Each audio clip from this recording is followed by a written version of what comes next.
నాకు ఎలాంటి ఇల్లీగల్ వ్యవహారాలతో నాకు సంబంధం లేదు. ఫోన్ ట్యాపింగ్ అని చెప్పి లీకు వీరుడు రేవంత్ రెడ్డి గారు పాపం డైరెక్ట్గా ప్రెస్ కాన్ఫరెన్స్ పెట్టే దమ్ము లేదు, డైరెక్ట్గా ఆధారాలు ప్రజల ముందు పెట్టే దమ్ము లేదు.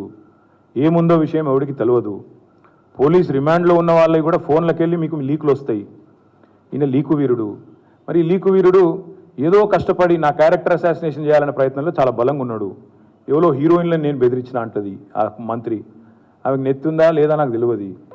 నాకు అంత కర్మ ఏంది, నాకు ఈ దిక్కుమాలిన పనులు చేయాల్సిన పరిస్థితి ఏంది, నాకు ఎలాంటి ఫోన్ ట్యాపింగ్ వ్యవహారంతో నాకు ఎలాంటి సంబంధము లేదు. ఈ అడ్డమైన మాటలు ఎవరైనా మాట్లాడితే, చెత్త మాటలు ఎవరైనా మాట్లాడితే వారు మంత్రి అయినా ముఖ్యమంత్రి అయినా తాట తీస్తాము, లీగల్గానే చూసుకుంటాం. తాట తీస్తామంటే మళ్ళీ మీరు ఇదే యూట్యూబ్లో తమ్మునీళ్ళు పెట్టి తాట తీస్తామన్నాడు ఈయనకు అహంకారం ఎక్కువ అని చూపెడకూరి. అదే వినండి, తొందరపడకండి.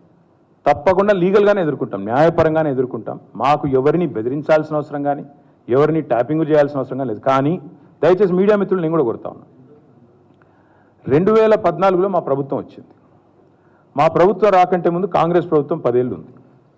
ఆనాడు కాంగ్రెస్ ప్రభుత్వంలో దయచేసి ఇది గుర్తుపెట్టుకోండి, రాయండి, మీరు కావాలంటే మీ ఆర్కైవ్స్లోంచి తీయండి.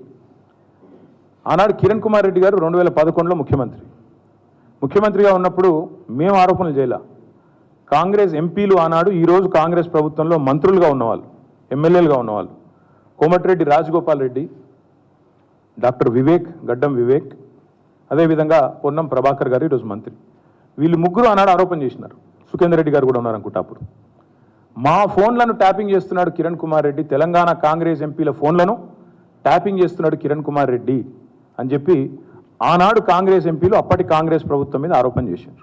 సరే, ఆ తర్వాత ముఖ్యమంత్రి గారు నేను చేయట్లేదు అన్నాడు, అది వేరే విషయం. నేను రేవంత్ రెడ్డి గారిని కూడా కోరుతా ఉన్నా, మీరు 2014 నుంచి ఎందుకు, అంతకుముందు మీ వాళ్ళే ఆరోపణ చేశారు కదా, 2004 నుంచి తీయండి. ఫోన్ ట్యాపింగ్ ఏమేమి జరిగింది, ఎక్కడెక్కడ జరిగింది, 2004 నుంచి ఏమేమి కుంభకోణాలు జరిగినాయి, లంబకోణాలు జరిగినాయి అన్నీ తీయండి. ఇంకొక మాట కూడా నేను మిత్రులారా మీకు గుర్తు చేస్తా ఉన్నా, అధికారులు మారలేదు, ప్రభుత్వం మారింది, పార్టీ మారింది. ఇదే శివధర్ రెడ్డి ఈరోజు ఇంటెలిజెన్స్ డీజీ అనుకుంటే ఇప్పుడు ఆయన, ఆనాడు ఇంటెలిజెన్స్ ఐజీగా ఉన్నారు కేసీఆర్ గారి గవర్నమెంట్లో.